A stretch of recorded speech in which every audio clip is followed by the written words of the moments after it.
Hi friends, welcome to our channel View of Civil Engineer. In this channel, we are going to discuss about various concepts involved in the civil engineering. And now, today our topic is earth pressure theories. It is the very important topic in the foundation engineering course. First of all, what is the earth pressure? The pressure is exerted by the soil in the horizontal direction. The pressure we call it as the earth pressure, or we can call it as a lateral earth pressure. This lateral earth pressure will affects on the consolidation behavior of the soil, as well as the strength of the soil will affect by the earth pressure. And this earth pressure is very important while designing the retaining walls, basements, tunnels, as well as deep foundations. And to understand the earth pressure concept, now in this video we are going to discuss about retaining structures, retaining walls. What are the different earth pressures, as well as the effects of earth pressure on the retaining structure we are going to discuss. As well as these are the different retaining structures we are using in the different parameters, like highway embankments, railway embankments, okay, while constructing the roads, and to storage of water as a earth dams and flood walls or sheet piles. We are using such type of retaining structures to maintain the soil stability at an different levels. So at these conditions, these all structures will affect by the earth pressure. That pressure will exert by the soil. And we have different types of earth pressures. Mostly this different type of earth pressure will depend upon the movement of the structure. Depending upon the movement of structure, we have three different types of three different types of earth pressures are there. First one is at rest pressure, and the second one is active pressure. Third one is passive pressure. And these three earth pressure will depend upon the movement of the structure. In at rest condition, soil pressure, the pressure from the soil is acting like this, but structure is showing any other type of movement. That means movement is zero, structure is stable. And in the active condition, same soil pressure will act on the structure, and movement of the structure is in this way. So in the active condition, the stresses will decrease, or somewhat stresses will release in the active condition. In this active condition, structure is moving away from the backfill. This is the soil backfill. And in the passive condition, structure is moving towards the backfill, and earth pressure from the soil is acting like this, and the movement of structure is in this direction. That means the opposite to the earth pressure. So by the observation of this, we can understand that the active pressure is less than at rest pressure, and at rest pressure is less than the passive pressure. In the second diagram, we can observe that in rest condition, the pressure is acting on the structure, and active condition, the stresses will decrease gradually. So active condition, active pressures will less than the at rest condition. And in passive condition, structure is moving towards the soil, and the reaction by the structure is opposite to the earth pressure. So in this passive condition, stresses are very high comparatively at rest condition. So we can follow these steps. And the next one, at rest pressure. In these three pressures we have to discuss about rest pressure. Later on we will discuss about active condition as well as passive condition. In this I am considering one E element, and on this element we have to calculate horizontal stresses. Horizontal stresses I am denoting with the sigma x, and in this earth pressure we have to calculate the horizontal stresses with the help of quotient of active earth pressure or quotient of earth pressure. It is denoted with the K naught. And if in case active condition, at that time we can denote with the Ka, that is quotient of active earth pressure, or in the passive condition we can denote with the Kp, that is quotient of passive earth pressure. So it is nothing but the quotient of earth pressure is nothing but it is the ratio of horizontal stresses to the vertical stresses. With this we can easily find out the horizontal stresses on the element E. Okay, here sigma x we can write sigma x is equals to K naught into sigma V. K naught is nothing but coefficient of earth pressure, and sigma V is nothing but vertical stress. Okay, now we have to calculate the vertical stress on the element E. So if we calculate the vertical stress, we can find out the horizontal stresses. Now sigma V, this is the vertical stress on the element E, and with the unit weight, with the self weight of the soil, we can get the vertical stress. Self weight we can calculate with the unit weight of the soil. Unit weight of the soil is denoted with the gamma. So I will write like this: gamma into volume of the soil divided by perpendicular area we have to consider while calculating the normal stresses. And here gamma into, instead of volume I will write B into L into Z. Z is nothing but height. From the ground surface at a depth of Z we are considering E element. So height I am taking Z, and perpendicular area is B into L. So here B into L get cancelled, then we can get gamma Z. So if you want to calculate the vertical stresses, we can write like this: vertical stress is equals to unit weight of the soil into depth. With this we can easily find out the vertical stresses. And so this equation, this vertical stress, we have to substitute in the equation of horizontal stresses, or we can denote with the equation 1. I will write here, and sigma x is equals to K naught into sigma V. Instead of sigma V I will write here gamma Z. And now one important point is the stresses, the horizontal stresses is depending upon the depth of the soil.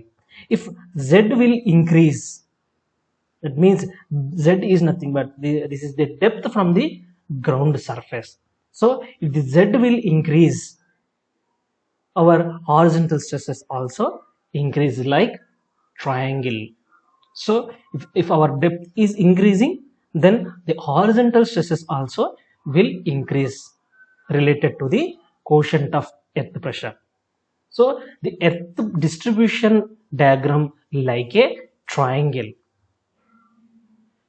Well, with the calculation of area of triangle, we can get the total earth pressure acting on a structure.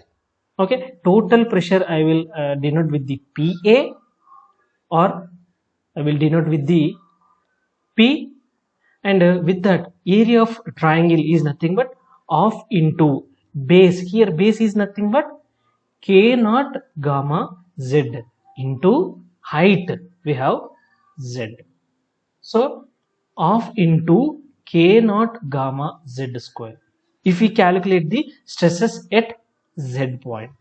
But uh, entire pressure on the structure we have to calculate, so that P is equals to half into K naught gamma H into H. That means half into K naught gamma H square. This is the total force is acting on the structure we can get.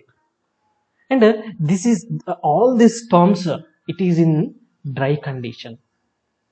So if the backfill is in dry condition, then we can follow these values k naught into gamma z for the stress calculation, and for the force calculation we can use these formulas. But in the case if in the backfill the water table is available at that time, these horizontal parameters will change somewhat. Those changes we'll discuss in this video. With water table, so in the diagram we can observe in previous example the backfill, entire backfill is in a dry condition, but in this example we are taking water table at a depth of d. Here d we are having, so at a depth of d from the ground surface we have water table. So for that we have to calculate first of all vertical stresses. To find out the horizontal stresses we have to calculate vertical stresses. So now sigma v we can write k naught into gamma z. This is the vertical stress. But in the if we have water table at that time, the pore pressure will develop in the soil, so it will decrease the vertical stresses. So we have to subtract pore pressure water, that is sigma unit weight of water into Zw. So Zw is nothing but it is the depth from the water table, or we can write instead of Zw k naught into gamma z minus gamma w into z minus d. That means we have to calculate, we are calculating the vertical stress at the depth of z. But in this case, to calculate the pore pressure we have to consider depth from the water table. So from this point to this layer we have z minus d. This is the, with this we can get vertical stresses. So and also horizontal stresses we can get, we can write k naught into sigma v. Sigma v is the vertical stresses. But one important point in this is, because of the water content the vertical stresses will decrease, because the pore pressure will decrease the strength of the soil.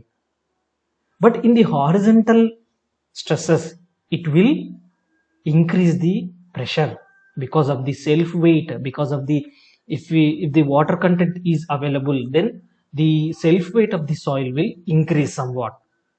So in the horizontal direction we have to add pore pressure water. So I will add like this. So we have to write all the terms. Horizontal stresses is equals to k naught into unit weight gamma z minus gamma w z minus d plus unit weight of water into z minus d.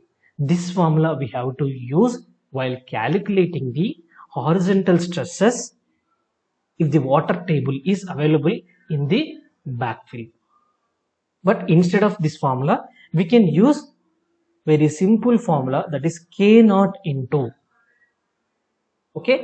gamma d plus k naught into gamma dash z minus d plus gamma W Z minus D. This is the horizontal stresses formula. Okay, K naught gamma, here we have to observe that in this first term we are using gamma term. Gamma is nothing but unit weight of dry soil. But in the second term, gamma dash is there. Gamma dash is nothing but submerged unit weight of the soil. So if the water table is available in this height, in this depth, so below of this water table, entire soil is in saturation condition. So in this term, entire term we can write like this also. Gamma Z plus gamma dash, gamma saturation Z minus D, and minus gamma WZ minus D is there. So gamma saturation minus gamma W, we have gamma saturation minus gamma W, we can write gamma dash. So instead of these two terms, okay, K naught gamma Z plus K naught, instead of these two terms we are replacing with gamma dash into Z minus is constant, Z minus D is the constant term. So our formula will get like this: K naught gamma D plus K naught gamma dash Z minus D plus unit weight of the water into Z minus D. So this is the dry soil, and this is the saturation soil, and this is the water pore pressure. The pore pressure will develop because of the water content available in the back soil. You can observe in the second diagram, if the water table is available at the ground level at that time, the dry soil is there, dry term is there, K naught gamma D, this term will convert into 0, because in this backfill there is no dry soil. So the K naught gamma D is the 0. If the water table is available at ground level, then we can get K naught gamma dash into H plus unit weight of the water into H. This is the pressure at bottom of the structure. So one simple difference is there. If the water table is available at the ground level, so the K naught gamma D term will convert into 0. So this term we have to consider. And one another important point is, for the K naught we have to follow 1 minus sin phi. This is the formula for K naught. If we have the phi value, this is the shear strength of the soil. If we have this value, we can calculate the 1 minus sin phi. Total quotient of earth pressure is depending upon the shear strength of the soil. This formula is given by Jackie 1944. According to his theory, the formula for K naught is equals to 1 minus sin phi. So if we calculate the vertical stresses, we have vertical stresses as well as K naught. Formula for K naught is there. With this calculation, with this both vertical stresses as well as K naught value, we can easily find out the earth pressure at rest condition. So in next video we will discuss about the active pressure as well as passive pressure according to Rankine earth pressure theory. So with this we discuss about the at rest condition. That means we can call it as also at rest pressure. Okay, thank you guys. If you like the video, please subscribe my channel. and click the like button. Thank you.